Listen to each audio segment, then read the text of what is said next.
E aí, tudo certo?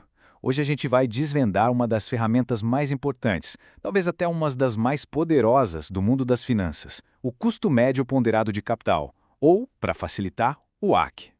Vamos lá. Pensa só numa empresa. Ela está cheia de ideias, cheia de projetos na mesa. Vamos expandir a fábrica, lançar um produto novo, quem sabe entrar num outro país. A grande questão, no fundo, é sempre a mesma. Como é que se decide o que realmente vale a pena? Como saber se um projeto vai criar riqueza de verdade ou se vai ser só dinheiro jogado fora? Pois é, a resposta para isso é usar uma espécie de régua. Uma régua estratégica, um juiz financeiro que vai dar o veredito. E o nome desse juiz é exatamente esse: WACC. É ele que bate o martelo e diz se o investimento vai para frente ou não. Mas afinal, o que é esse tal de WACC? De um jeito bem direto, é o custo real do dinheiro para aquela empresa. Pensa nele como a taxa de juros média que ela paga para se financiar. Em outras palavras, é o retorno mínimo, o piso, que um projeto precisa gerar para todo mundo que colocou dinheiro ali, tanto os sócios quanto os credores, ficar satisfeito. Se render menos que isso, a empresa está, na prática, rasgando dinheiro. Para a gente entender isso direitinho, primeiro a gente precisa sacar de onde vem a grana, de onde vem o capital que financia uma empresa e seus projetos. Basicamente, de dois lugares. De um lado a gente tem o capital próprio. O que é isso? É a grana dos donos, dos acionistas. Essa galera está assumindo o maior risco do negócio, né? Por isso eles exigem um retorno maior. E do outro lado, o capital de terceiros, que nada mais é do que dívida, dinheiro emprestado de bancos, de credores. Como eles correm menos risco, o custo desse dinheiro, os juros, costuma ser mais baixo. E são essas duas fontes de grana que dão para a gente as peças do nosso quebra-cabeça, da nossa fórmula. A gente tem aí 4 componentes principais: o custo do capital próprio, que a gente chama de K, o custo da dívida, o KD, os pesos, que é a proporção de cada um na empresa, e, por último, a alíquota de imposto de renda. Fica de olho nesse último aí, o imposto, porque ele tem um segredinho bem importante.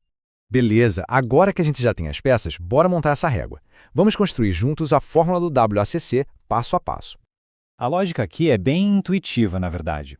A fórmula faz uma média, mas não uma média simples, é uma média ponderada. Ela pega o custo do dinheiro dos sócios e multiplica pelo peso que ele tem na empresa.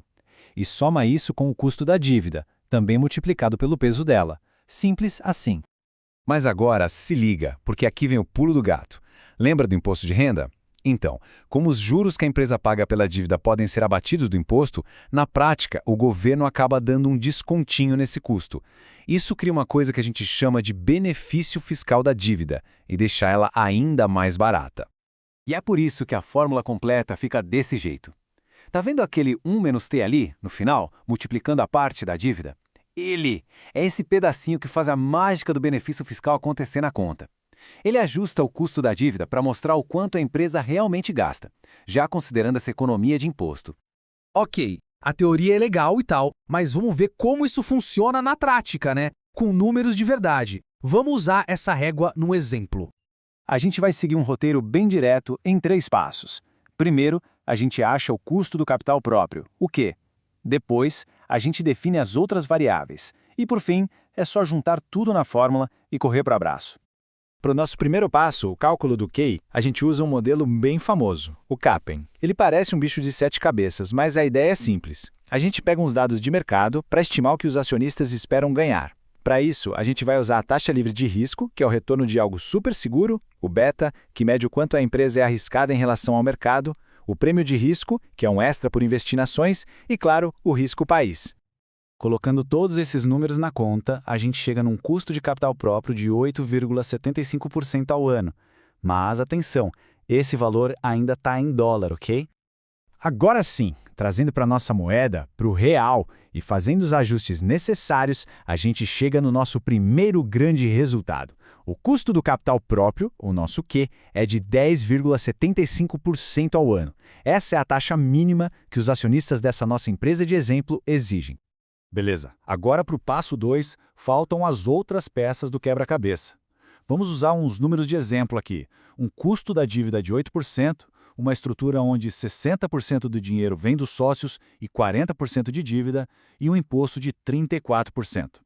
E agora, com todos os números na mão, a gente joga tudo na fórmula.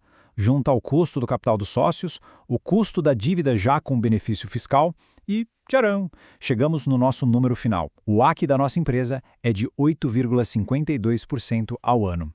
Essa é a nossa régua, o número mágico que a gente estava procurando. Legal, a gente ralou para achar esse número. Mas e aí? O que a gente faz com ele? Como ele responde àquela nossa primeira pergunta, sobre criar ou destruir valor? A resposta, olha, é surpreendentemente simples e poderosa. Para qualquer projeto novo, a empresa vai calcular o retorno esperado dele, a famosa TIR. Se esse retorno for maior que o nosso AC de 8,562%, bingo, o projeto cria valor. Se for menor, aí já era, está destruindo valor. É o AC que define a linha no chão. E isso só reforça aquela ideia do começo, né? O WACC não é só um número perdido numa planilha. Ele é a linha de base para performance. Ele é o juiz que aprova ou reprova os investimentos. É a régua que mede a criação de valor na empresa inteira.